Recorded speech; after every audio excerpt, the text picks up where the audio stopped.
కుస్తీ పోటీ. రాజా కృష్ణదేవరాయ దర్బారుకి పెద్ద వస్తాదు వచ్చాడు. అతడు అందరి ముందు తన బలాన్ని ప్రదర్శించాలని అనుకున్నాడు. మహారాజా, నేను పెద్ద వస్తాదును. ఎవరైనా ఉన్నారా నాతో కుస్తీలో పాల్గొనడానికి? నన్ను ఓడించడానికి ఎవరూ లేరా? తెనాలి, ఈ వస్తాదును ఓడించడానికి ఎవరూ లేరా? నేను నీతో సవాల్ చేస్తున్నాను. నేను నీతో కుస్తీలో పాల్గొంటాను.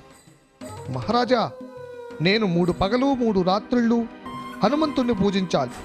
తర్వాత వస్తాదుతో కుస్తీలో పాల్గొంటాను. సరే, 3 రోజులు లెక్కపెట్టు. తెనాలి పిల్లవాడిని పిలిచి, నీ సహాయం కావాలి. వస్తాదు తెనాలి ఏం చేస్తున్నాడో తెలుసుకోవాలని అనుకున్నాడు. ఈరోజు 3వ రోజు. తెనాలి ఏం చేస్తున్నాడో? తెనాలిని అనుసరించాలని అనుకున్నాడు వస్తాదు. అక్కడికి బయలుదేరి వెళ్తాడు. వస్తాదు రావడం పిల్లవాడు గమనించి, అయ్యా, మీరు చెప్పినట్టుగానే వస్తాదు వస్తున్నాడు.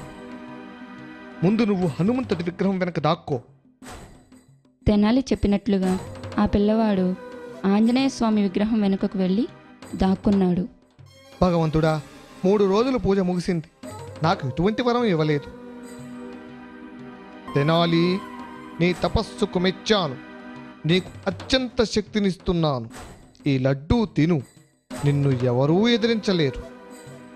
ధన్యవాదములు ప్రభు, ధన్యవాదములు. ఏంటి, నా కళ్ళని నేనే నమ్మలేకున్నాను.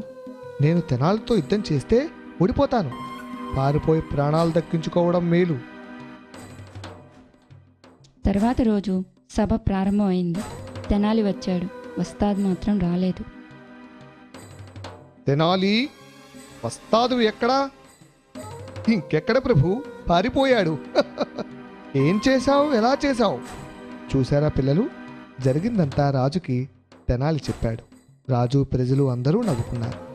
దీన్ని బట్టి ఏమి అర్థమైంది మీకు? మిత్రమా, మన విద్యాభ్యాసం నేటితో పూర్తయింది. అవును మిత్రమా. మళ్ళీ మనం ఇక మన జీవిత గమనంలో మళ్ళీ ఎప్పుడు కలుసుకోగలమో ఏమో. దాందే ఉంది మిత్రమా, మనసులో ఉండాలే కానీ ఎప్పుడైనా